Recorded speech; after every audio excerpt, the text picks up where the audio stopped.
Hoxe deuse lectura ao informe Chilcot sobre a guerra de Irak. Despois de casi 7 anos esperando, por fin se soupo que era o que contiña ese informe que tantas veces se foi demorando na política británica. Está claro que había sospeitas de que Blair e Bush, quen sabe se Aznar,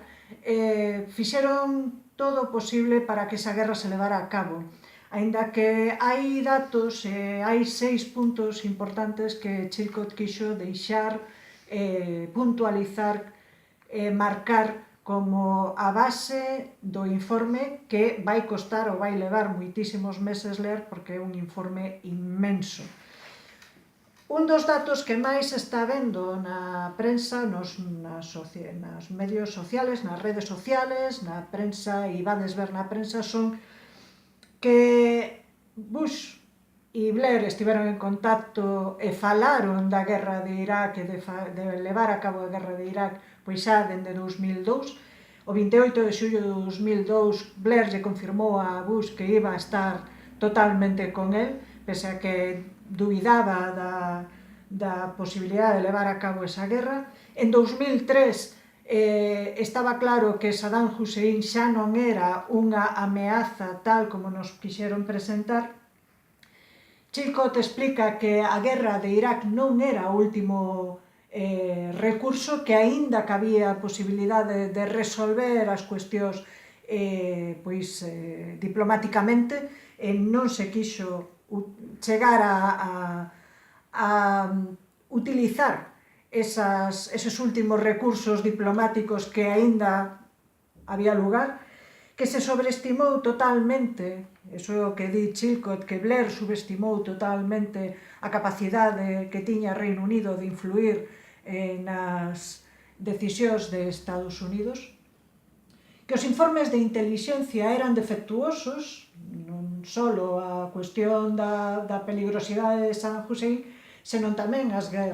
armas de destrucción masiva que xa se demostrou que eran inexistentes. Polo tanto, eses informes de intelixencia deberían ter sido anulados e non tido en conta a hora de votar no Parlamento británico pola entrada de Reino Unido na unión con Estados Unidos para levar a cabo esta guerra.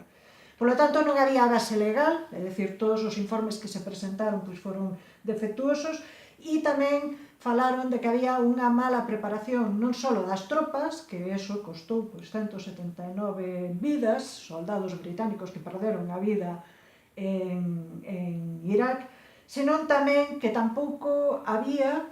un plan de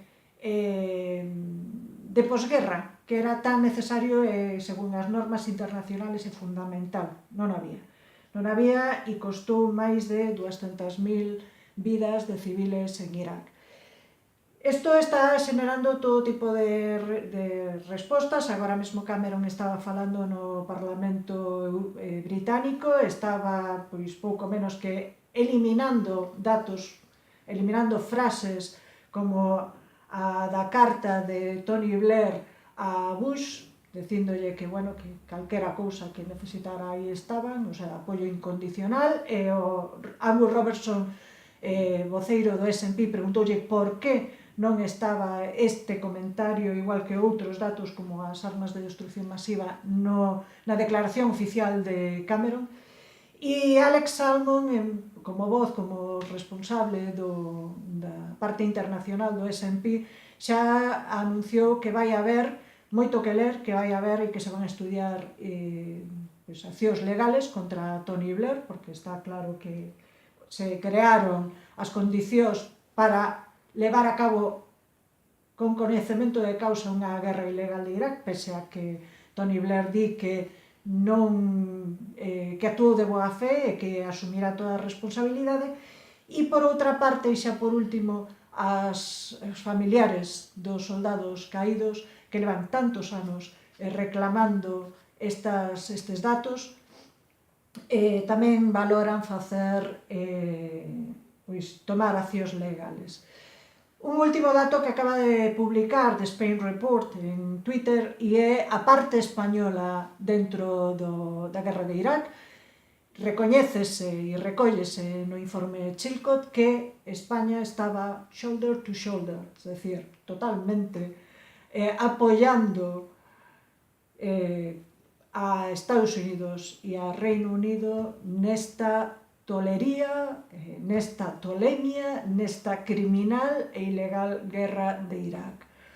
Ahora haberá que ver